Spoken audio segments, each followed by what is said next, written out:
अभी हाल ही में आई न्यूज कि कोविशील्ड वैक्सीन बनाने वाली कंपनी एस्ट्राजेनिका ने माना कि उसकी वैक्सीन से रेयर ही सही लेकिन टीटीएस नाम का सीरियस साइड इफेक्ट हो सकता है और ये टीटीएस वजह बनता है हार्ट अटैक और ब्रेन स्ट्रोक का। आज के इस वीडियो में हम बात करेंगे इसी कोविशील्ड वैक्सीन के बारे में।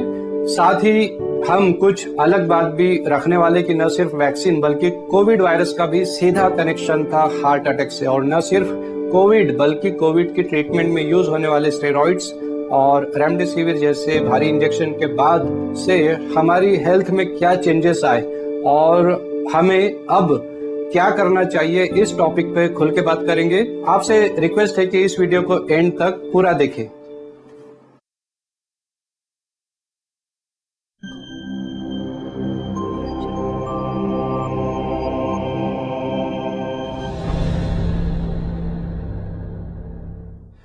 वेलकम बैक दोस्तों, मैं हूं डॉक्टर इरफान शेख और आज हम बात करने वाले हैं कोविशील्ड वैक्सीन के बारे में। इस वैक्सीन को लेकर जो चर्चाएं, जो न्यूज आ रही है उसके बारे में, साथ ही अब हमें आगे क्या करना चाहिए।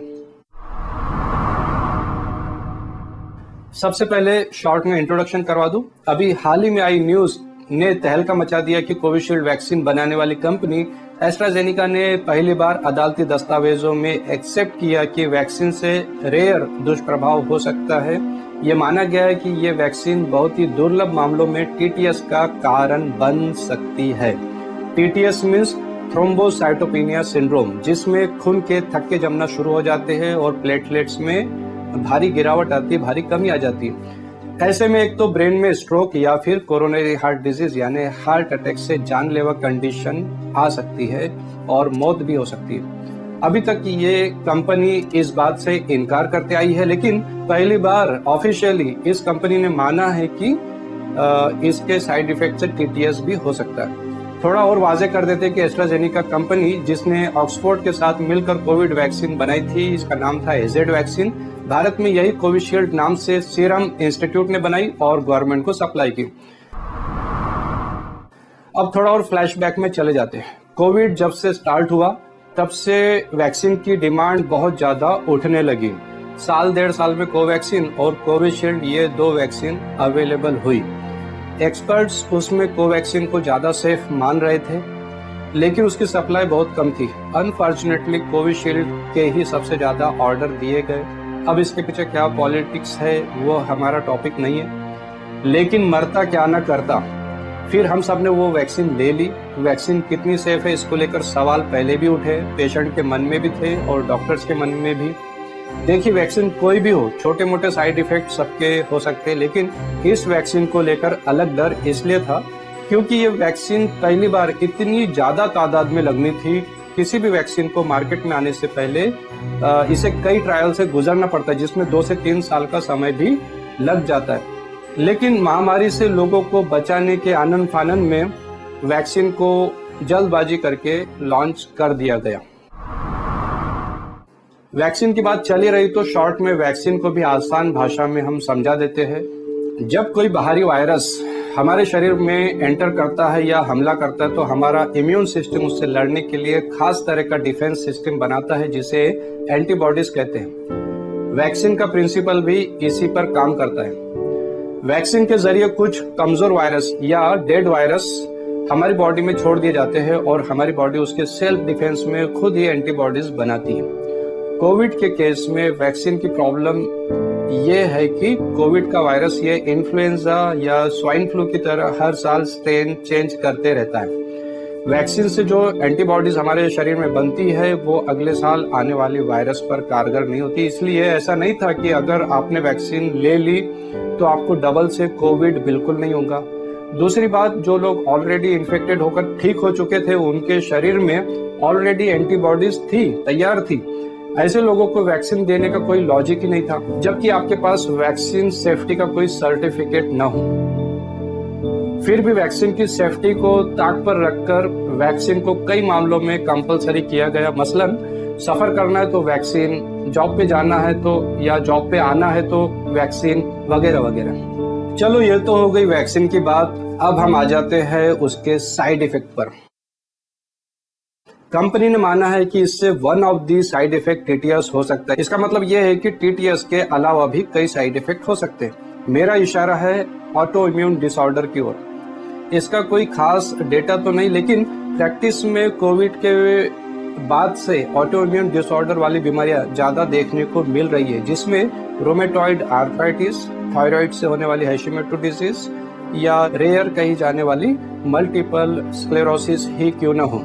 अब इन बातों को तो साबित करने के लिए रिसर्च की जरूरत पड़ेगी, लेकिन इस बात से तो इनकार नहीं किया जा सकता कि हमारी इम्यून सिस्टम इससे डिस्टर्ब हुई है। और हाँ, इसी इम्यून सिस्टम की खराबी से जो पहले टीटीएस वाली बात हो चुकी है, वो इसी इम्यून की खराबी से ही होती है और टीटीएस की वजह से हार्ट अटैक आता है। अब हम आ जाते हैं हमारे दूसरे पॉइंट पर। आपको जान के हैरानी होगी कि न सिर्फ वैक्सीन बल्कि कोविड-19 वायरस और हार्ट अटैक में सीधा कनेक्शन साबित हुआ है, सीधा कनेक्शन मिला है। New York university school of medicine ने मई 2020 और 2021 के बीच कोविड-19 से मरने वाले 8 लोगों के कोरोनरी धमनी टिश्यूज के नमूनों की जांच की। रिजल्ट चौंकाने वाले थे। टीम को सभी रोगियों के कोरोनरी धमनी टिश्यूज में कोविड वायरल आरएनए मिला। उन्होंने आसपास के फैट टिश्यूज की तुलना में धमनी की दीवारों में अधिक वायरल आरएनए पाया। इसका डिटेल पेपर लिंक डिस्क्रिप्शन में दिया गया, आप वहां पे जाके और डिटेल इसका देख सकते हैं। इसका सीधा मतलब यह है कि कोविड-19 के पेशेंट को हार्ट अटैक का खतरा था और कई केसेस में ऐसा हुआ भी कि आज हमने पेशेंट को एडमिट किया। एडमिट करते समय वो अच्छे थे, बात कर रहे थे और दूसरे दिन उनकी मौत की खबर आई। मेरा समझाने का मकसद सिर्फ इतना है कि खुद हार्ट अटैक को इनवाइट करने वाली बीमारी कोविड-19 खुद थी और वैक्सीन ने आग में घी डालने का काम किया है। यानी वैक्सीन ने प्रॉब्लम को बढ़ाया, ये हार्ट अटैक के केसेस को बढ़ाया ही है। मेरा तीसरा पॉइंट ये है कि कोविड के दौरान पेशेंट जो एडमिट थे उन्हें धड़ल्ले से स्टेरॉइड्स जैसे कि मिथाइल प्रेडनिसोलोन और कुछ भारी दवाइयां जैसे कि रेमडेसिविर वगैरह दी गई। ठीक है, उस समय की कंडीशन थी, पेशेंट की जान बचानी उस समय प्रायोरिटी थी, लेकिन इन दवाइयों के भी दूरगामी साइड इफेक्ट्स अभी देखने को हमें मिल रहे हैं। वो लोग जिन्हें ये इंजेक्शन लगे उनमें अभी मोटापा, डायबिटीज और थायराइड जैसी मेटाबॉलिक डिसऑर्डर्स देखने को मिल रहे हैं। साथ ही लेडीज लोगों में पीसीओडी या पीसीओएस के केसेस भी बढ़े हैं। ये सही में उसी से हुआ, ये तो अभी हाल फिलहाल में एक डाउट है, इस पर और रिसर्च की जरूरत है। बेशक कोविड के लॉन्ग टर्म इफेक्ट हमारी बॉडी पे पड़े हैं, वो फिर फिजिकल हो या साइकोलॉजिकल, आप इसका इनकार नहीं कर सकते। अब हमें क्या करना चाहिए? जो हो गया सो हो गया, अब हमें आगे क्या करना चाहिए? नंबर 1, पैनिक ना हो। हमें सजग रहना है, सतर्क रहना है, न कि पैनिक होना है। ना आप खुद पैनिक हो, ना दूसरों को पैनिक करें, ना टेंशन दे, क्योंकि टीटीएस ये रेयर साइड इफेक्ट है। ये बात याद रखें, जिस तरह पैनिक होने की वजह से नॉन पॉइजनस स्नेक बाइट यानी बिना जहरीले सांप के काटने से भी मौत हो सकती है, ठीक उसी तरह घबराहट, डर से प्रॉब्लम सॉल्व नहीं होंगी बल्कि प्रॉब्लम बढ़ेंगी ही। नंबर 2, सबके लिए तो नहीं, लेकिन अगर आप डाउट में हैं तो अपने फैमिली फिजिशियन या डॉक्टर की सलाह से कुछ टेस्ट आप पर्सनली करवा सकते हैं। Number 1 D dimer, number 2 CBC, number 3 LFT वगैरह।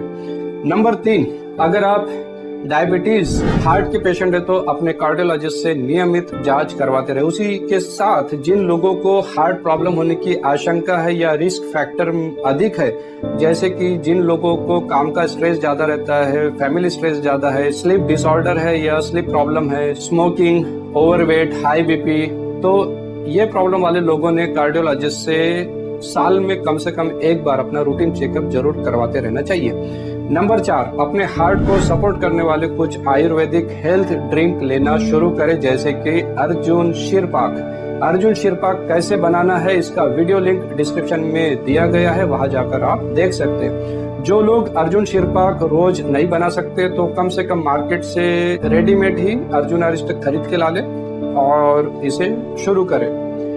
नंबर 5, अपनी बॉडी का डिटॉक्स करवाएं। मेरी नजर में बॉडी का डिटॉक्सिफिकेशन और रिजुवेनेट थेरेपी के तौर पर पंचकर्म से बेहतर कोई ऑप्शन नहीं है। अपने नजदीकी पंचकर्म सेंटर से संपर्क करके अपने शरीर का टोटल पंचकर्म करवाएं। और नंबर 6, लाइफस्टाइल सुधारें, हेल्दी लाइफस्टाइल अपनाएं, नींद बराबर ले, जल्दी सोए जल्दी उठें, डेली योग एक्सरसाइज की आदत डालें। आयुर्वेद में बताई जाने वाली डेली रूटीन, सीजनल रूटीन यानी दिनचर्या और ऋतुचर्या को ज्यादा से ज्यादा अपनाएं। अपना अच्छा डाइट रखें और अगर बीमार हो तो नेचुरल और आयुर्वेदिक दवा को फर्स्ट प्रेफरेंस दें। अधिक जानकारी के लिए अपने हेल्थ एडवाइजर से जरूर सलाह लें।